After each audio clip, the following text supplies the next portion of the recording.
Halo semuanya, selamat datang di channel yang tidak layak untuk dihina ini. Sebelum kita mulai, atur posisi santainya, seruput kopinya, dan mari kita berkhayal.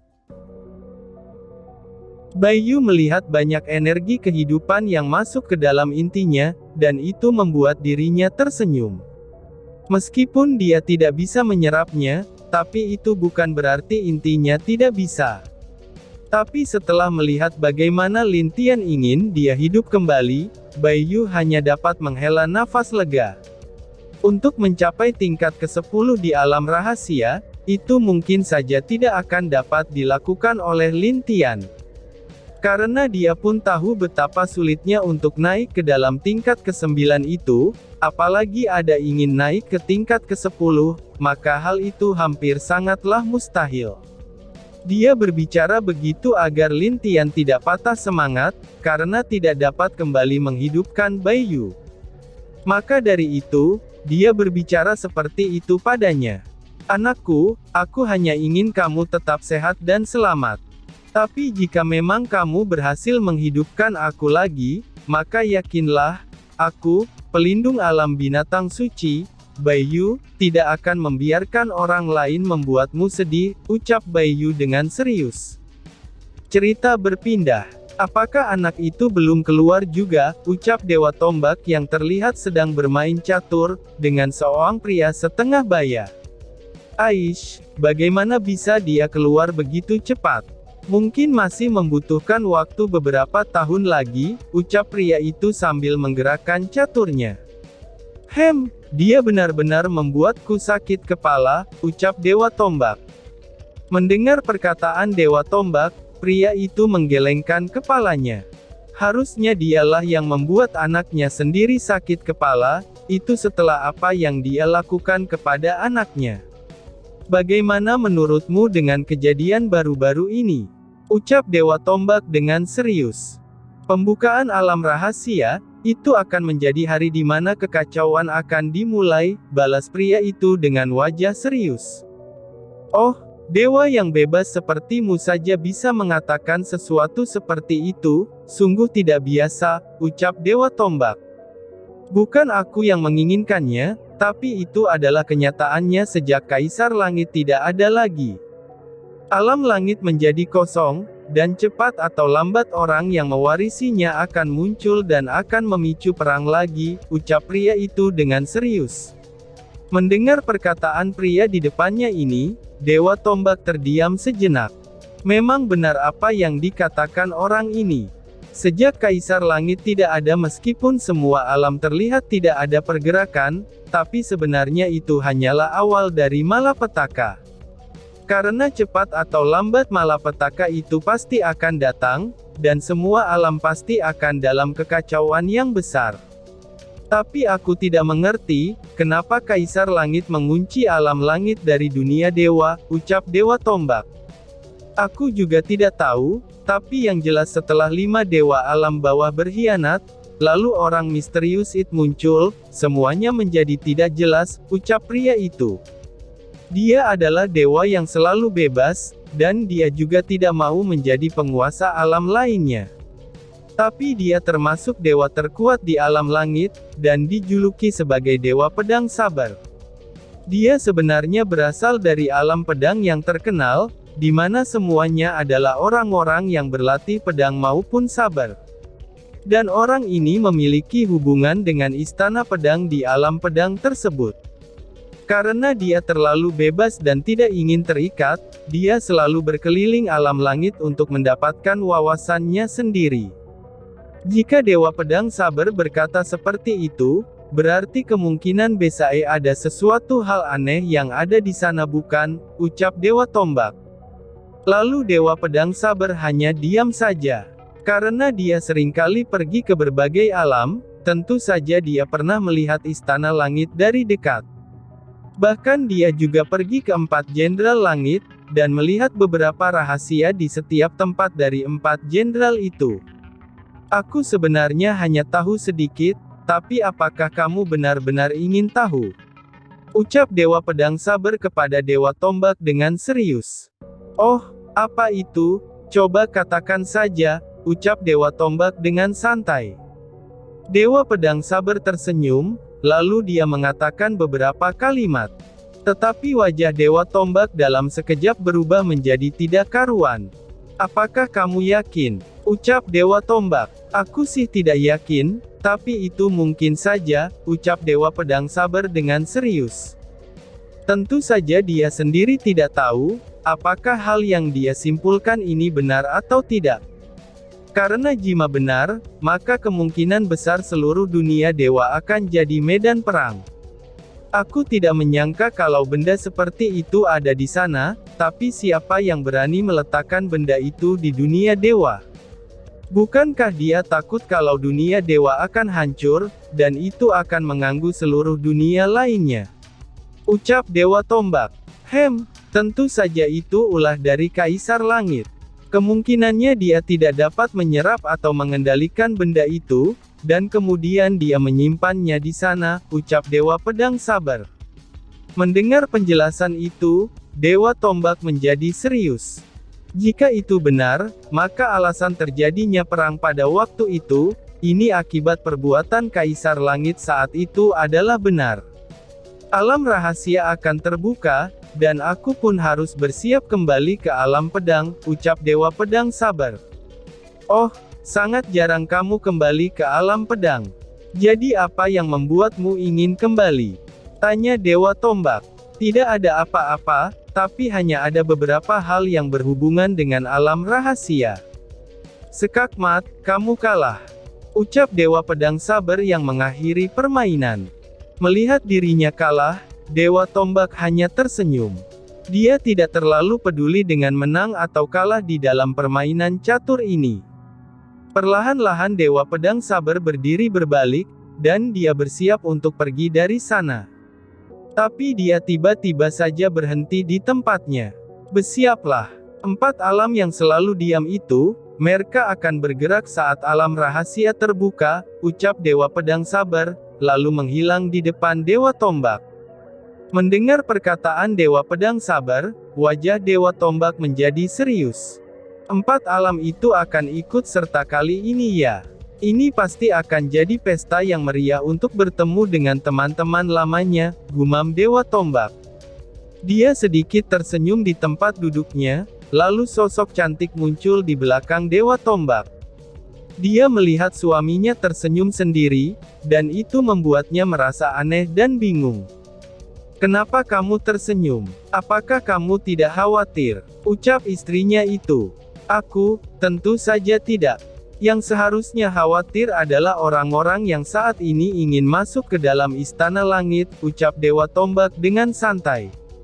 Mendengar itu, istri Dewa Tombak atau ibu masa lalu Bing Zhao terdiam sejenak, karena dia benar-benar tidak mengerti apa yang sedang difikirkan suaminya ini. Cih, anak itu lama sekali. Ucap Dewa Tombak sambil melihat ke atas menara yang ada di depannya itu. Mungkin saat dia keluar nanti, dia akan memukulmu, ucap istrinya.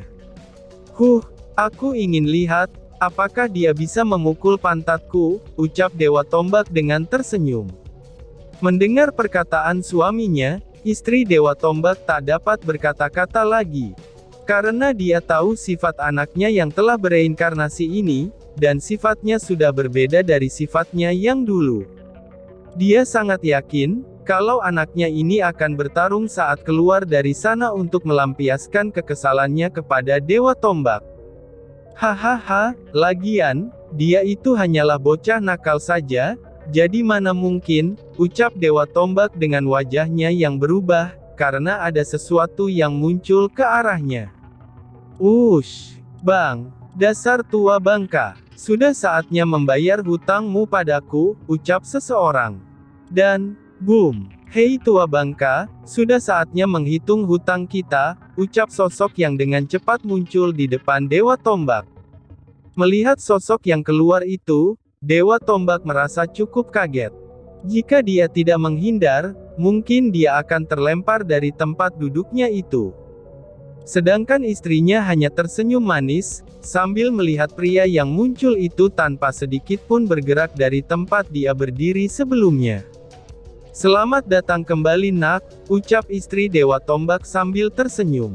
Wah, ibu, aku sudah kembali. Tunggu sebentar ya bu, aku harus menendang pantat tua bangka ini dulu, ucap pria itu. Ternyata orang itu adalah Bing Zhao, yang baru saja keluar dari pagoda tombak dengan pakaian masih berantakan, seperti halnya orang yang tidak pernah dirawat dengan baik. Hahaha, hei bocah nakal, apakah kamu pikir setelah keluar dari pagoda itu selama beberapa tahun, itu bisa membuatmu menang melawanku? Ucap Dewa Tombak dengan santai sambil tertawa bebas. Mendengar itu, Bing Zhao hanya mendengus dingin. Tua bangka ini, berani sekali membuat dia masuk tanpa persetujuannya begitu saja, dan itulah yang membuat dia agak kesal. Cih, aku tidak perlu menang, aku hanya perlu menendang pantatmu saja, ucap Bing Zhao dengan santai. Hahaha, apakah kamu yakin bisa melakukannya? Ayo sini, perlihatkan padaku kekuatanmu, ucap Dewa Tombak. Tua bangka sialan, sesuai keinginanmu, ucap Bing Zhao. Bang, kekuatan Bing Zhao pun segera dilepaskan, dan dia ternyata sudah mencapai alam dewa penguasa tingkat menengah tahap rendah. Sungguh kekuatan yang luar biasa. Hahaha, mencapai alam itu dalam waktu beberapa tahun di luar, anakku memang hebat, ucap Dewa Tombak. Berisik, aku tidak bisa dianggap hebat, cuman adik kecilku yang bisa dianggap hebat, ucap Bing Zhao sambil tersenyum dan memikirkan Lintian. Oh ya, aku benar-benar sangat ingin bertemu dengan pria kecil itu, ucap Dewa Tombak. Akan ada waktunya nanti, ucap Bing Zhao sambil langsung menyerang ke arah Dewa Tombak secara langsung. Wush! Bang bang! Di atas langit istana alam tombak, Bing Zhao dan Dewa Tombak beradu kekuatan fisik. Bahkan hal itu dilihat oleh banyak orang, dan itu membuat mereka kagum dengan Bing Zhao yang bertempur dengan Dewa Tombak. Bang bang bang! Fisikmu cukup kuat juga ya. Ayo lagi, ucap Dewa Tombak. Siapa takut, ucap Bing Zhao yang juga ingin menendang pantat Dewa Tombak itu. Bang bang bang! Cerita berpindah di suatu tempat, di mana letak gerbang penghubung untuk masuk ke alam lain, dan ada dua sosok yang keluar dari portal itu. Salam Putri Bintang, salam Dewa Bintang, ucap para penjaga itu dengan penuh dengan hormat, sambil memandang dua orang yang keluar dari portal. Saat Dewa Bintang akan berbicara, goncangan yang cukup besar terjadi di sana, dan itu membuat dia kaget dan langsung memandang ke arah pusat goncangan tersebut. Bang, sepertinya dua orang ini tidak bisa akur, ucap Dewa Bintang sambil melihat pertempuran di langit. Xing Xing yang melihat pertempuran di langit itu bergetar karena gembira, karena dia bisa melihat kalau orang yang sedang bertarung itu adalah Dewa Tombak dan Bing Zhao. Ayah, dia keluar, dan kekuatannya sudah meningkat, ucap Xing Xing dengan wajah kaget, itu setelah dia merasakan kekuatan yang dimiliki oleh Bing Zhao. Hohoho, seperti yang diharapkan untuk anak daru saudaraku, ucap Dewa Bintang yang merasakan kekuatan Bing Zhao. Hanya dalam beberapa tahun saja, pemuda ini bisa mencapai tingkat seperti itu. Betapa luar biasanya anak itu. Dan menurutnya juga, Bing Zhao memang pantas untuk menjadi menantu dari anaknya ini. Bang, woi tua bangka, apakah kamu pikir kamu itu kuat? Ucap Bing Zhao dengan kesal sambil terus menyerang Dewa Tombak. Hahaha, tentu saja aku ini sangat kuat, sangat mulia, dan juga dewa yang tampan. Aku adalah Dewa Tombak, balas Dewa Tombak. Bang, mulia, apanya yang mulia? Aku masih ingat, dulu kamu pernah mengintip beberapa wanita sedang mandi di sungai, ucap Bing Zhao dengan suara keras. Mendengar aibnya dibongkar, Dewa Tombak langsung berhenti di tempatnya. Dia bisa merasakan hawa dingin dari belakang tubuhnya, dan itu membuat dia merasakan merinding. Itu sayang, anak ini hanya berbohong. Mana mungkin Dewa Tombak seperti aku ini melakukan hal tidak terpuji seperti itu. Ucap Dewa Tombak sambil berbalik dan mencoba mencari alasan kepada istrinya. Hahaha, ini saatnya, ucap Bing Zhao yang tiba-tiba muncul di belakang Dewa Tombak.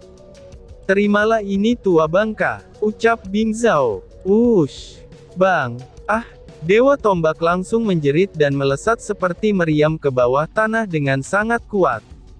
Bang, rasakan itu. Akhirnya aku bisa lega sekali, ucap Bing Zhao yang tersenyum sambil menepuk-nepuk tangannya. Dewa Bintang dan Xing Xing Er yang melihat hal itu hampir jatuh, dan tidak percaya saat melihat Dewa Tombak benar-benar ditendang oleh Bing Zhao. Aish, anak ini benar-benar pintar, ucap istrinya Dewa Tombak sambil tersenyum. Bing Zhao turun dari langit lalu datang ke depan ibunya sambil tersenyum manis. Lalu, dia berlutut ke arah ibunya itu. Salam ibu, maafkan anak yang tidak berbakti ini, ucap Bing Zhao. Tidak masalah, kamu akhirnya kembali, ucap ibu Bing Zhao, dan dia merasa bahagia melihat anaknya yang telah lama pergi itu.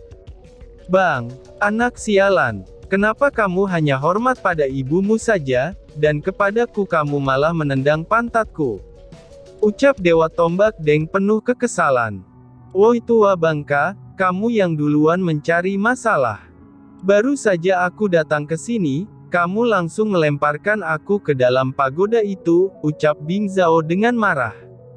Apakah kamu mau cari masalah lagi? Ucap Dewa Tombak. Ayo, siapa takut, dasar tua bangka, ucap Bing Zhao dengan marah. Sudah cukup, kenapa kalian tidak bisa tenang? Kita punya tamu nih, ucap istri Dewa Tombak dengan kesal, sambil menarik kedua telinga mereka. Aduh, ibu, telingaku, ucap Bing Zhao. Sayang, lepaskan telingaku, telinga dia saja yang ditarik, ucap Dewa Tombak.